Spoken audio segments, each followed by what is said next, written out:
جی viewers, میں عادل مستری آپ کی خدمت میں سلام عرض کرتا ہوں ایک نئی ویڈیو کے ساتھ۔ آج کی ویڈیو میں آپ کو بتائیں گے کہ آپ اپنے پلسٹر کو کس طرح سے مضبوط ترین بنا سکتے ہیں۔ پلسٹر تیاری کے بعد اس کی کمپلین کیا ہوتی ہے کہ پلسٹر کچھ دیر بعد جڑنا شروع ہو جاتا ہے، ٹوٹنا شروع ہو جاتا ہے، یا اس میں چھوٹے چھوٹے کریک وغیرہ آ جاتے ہیں۔ پلسٹر مضبوطی کے حوالے سے اس ویڈیو میں نے کچھ ضروری پوائنٹس بتائے، اگر آپ ان پر عمل کریں گے تو آپ کا پلسٹر بہت زیادہ مضبوط ہوگا۔ پہلے جو ضروری کام، آپ سب سے پہلے دیوار کو اس طرح سے تر کریں گے کہ اس سے پانی باہر کی طرف نظر آنا چاہیے، یعنی کہ دیوار چمک رہی ہو، اور پانی کو 5 منٹ بند کرنے کے بعد بھی پھر اگر آپ دیوار کو ہاتھ لگائے تو آپ کا ہاتھ گیلا ہونا چاہیے۔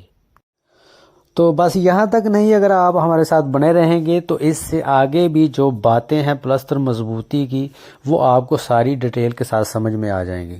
تو اس کے بعد ہمارا دوسرا پوائنٹ تھا، تو دوسرا پوائنٹ ہمارا آ جائے گا پلسٹر مسالے کی ریشو کیا رکھنی ہے۔ اس کی ریشو آپ نے اپنے، اب آپ کے پاس جو تغاریاں ہوں گی ان کے حساب سے رکھنی ہے۔ اگر آپ کے پاس تغاریاں بڑی ہیں تو آپ نے 8 تغاری ریت اور 1 بیگ سیمنٹ کا ڈالنا ہے۔ اگر آپ کے پاس تغاری چھوٹی ہیں تو آپ نے 10 تغاری ریت اور 1 بیگ سیمنٹ کا ڈالنا ہے۔ تو اگر آپ دھاروں کی تیاری کر رہے ہیں تو آپ کو 3-1 کا مسالہ استعمال کرنا پڑے گا۔ یہاں تک پلسٹر مضبوطی کی بات ہے، یہ تو آپ نے بہت سنی ہوگی، پانی زیادہ لگانا ہے، ریشو زیادہ تیز رکھنی۔ اس کے بعد جو اب میں آپ کو پوائنٹ بتانے والا ہوں، یہ پلسٹر مضبوطی میں ریڑھ کی ہڈی کی مانند ہے۔ اس پوائنٹ پر اگر آپ عمل نہیں کریں گے تو آپ کا پلسٹر کبھی بھی مضبوط نہیں ہوگا، چاہے آپ ریشو زیادہ رکھ لیں، چاہے آپ جتنا مرضی پانی لگا لیں۔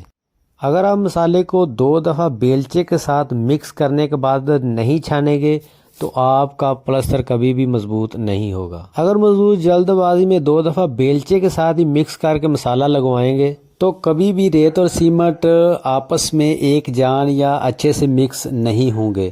ریت کہیں سے علیحدہ رہ جائے گی اور سیمنٹ کہیں سے علیحدہ رہ جائے گا۔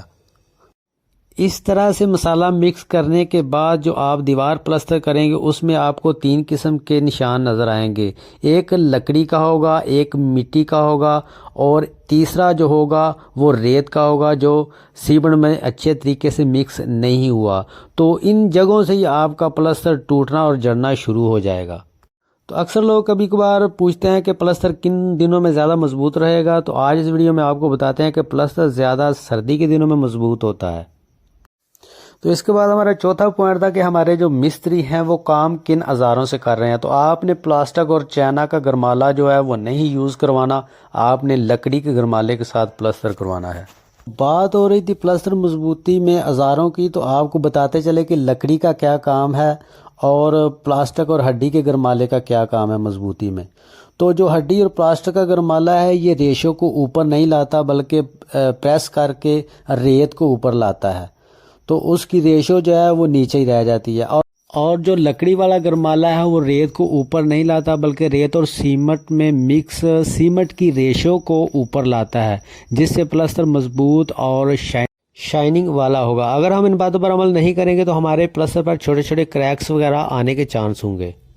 بات ہو رہی تھی پلسٹر مضبوطی کی، تو آپ کو مسالہ لگوانے کا طریقہ بھی بتا دیں کہ اگر آپ کا گھر میں کاریگر ایک دفعہ ہی مسالہ بنواتا ہے اور سارا دن استعمال کرتا ہے تو ایسا نہیں ہونا چاہیے۔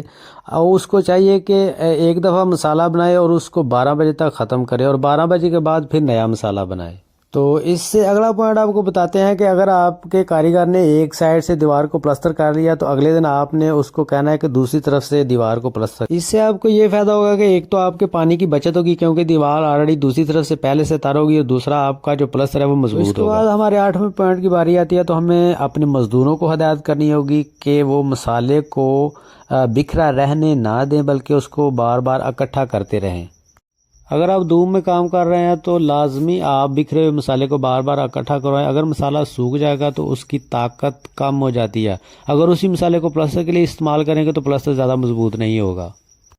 پلسٹر کو پانی لگانے کے بارے میں آپ کو بتاتے چلے کہ گرمیوں میں آپ نے 4 سے 5 دن پانی لگانا ہے، دن میں 3 مرتبہ، اور سردیوں میں آپ نے پانی لگانا ہے 3 سے 4 دن، دن میں 2 مرتبہ۔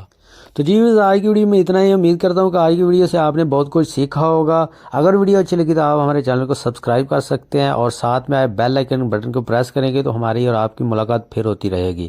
تو ویڈیو دیکھنے کا شکریہ. چینل کو سبسکرائب کرنے کا